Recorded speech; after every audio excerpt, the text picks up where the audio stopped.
McMiller, running for Fort Myers mayor. Let me ask you a difficult question first. What's in your cup? What's in my cup means life begins after coffee, or tea, rather. Yes. Um, Jane, really what's in my cup is hopefully some clean drinking water. Mm. Unfortunately, that's not the case for many of the residents in the city of Fort Myers and many of our neighbors.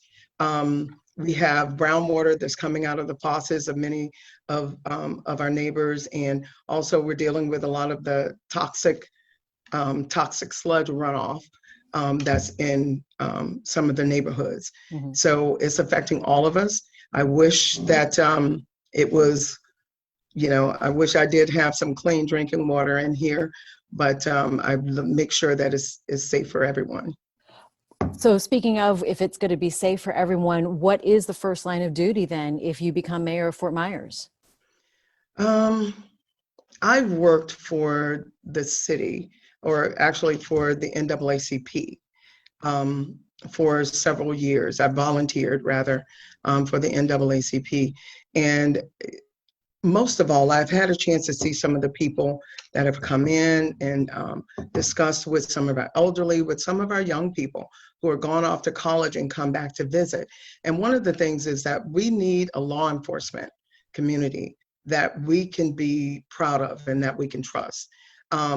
Our law enforcement needs to know that they're supported as well, and that they are supported when they report any type of malfeasance within their own ranks.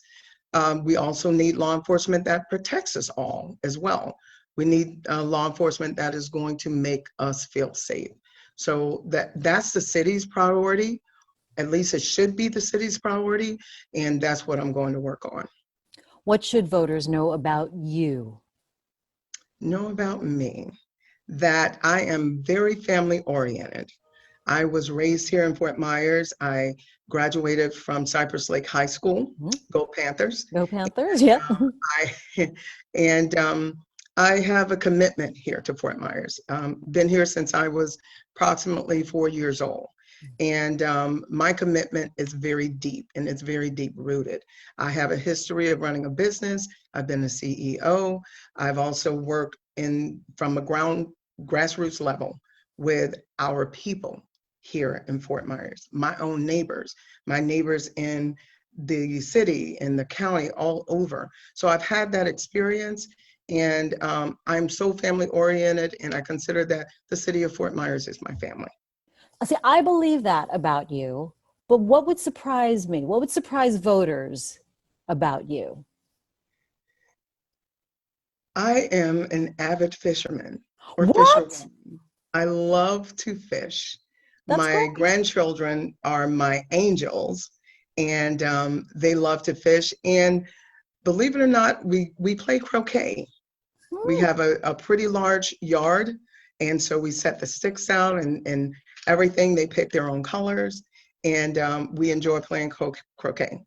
And my family, my older kids wouldn't admit to it, but my grandchildren would love to tell you about it. That's awesome. Where'd you learn how to play croquet?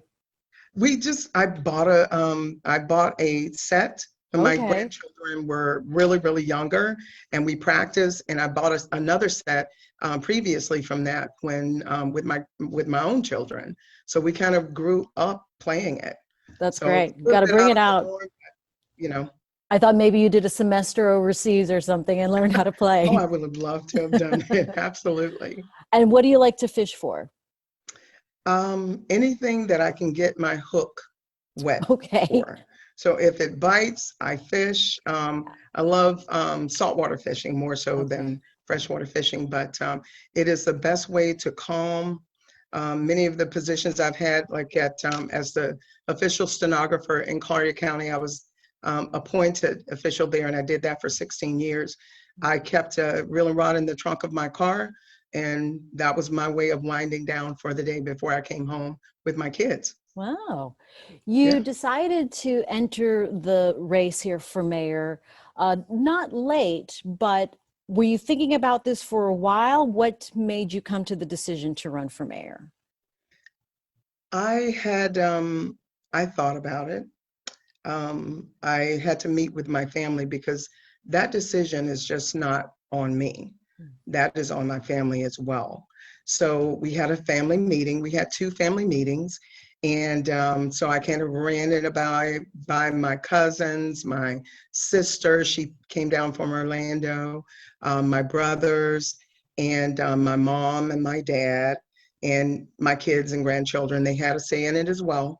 And we talked about it, and I had to pray on it for a while. But we came to a conclusion that that's my passion, and that's where I think I'm most needed. Civil servant. Yes, You always. you spoke of a little bit, alluding to, if there was malfeasance within our law enforcement, and your guest opinion that was released early June mentioned corruption with the city. You have been here, like you said, and observed the comings and goings of local leadership.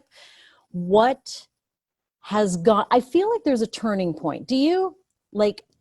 Like the old guard or old regime, it's about to turn? Or And it very well should.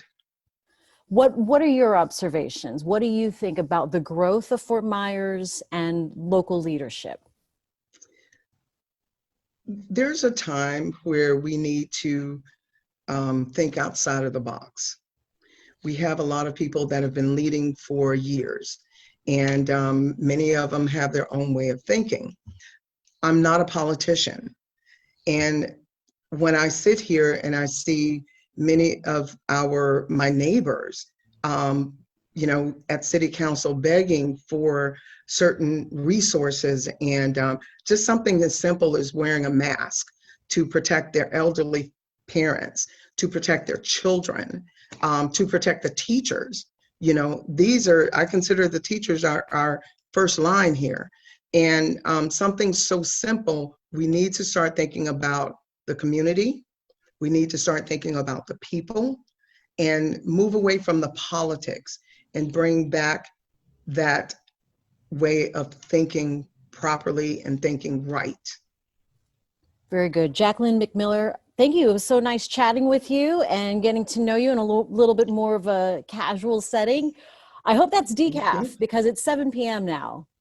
Well, it's ginger tea Okay. and honey because I've lost my voice twice during this whole campaign. So, but as decaf as it can get. Yes, agreed. I have a little herbal tea myself. Well, cheers to you. Here's to you.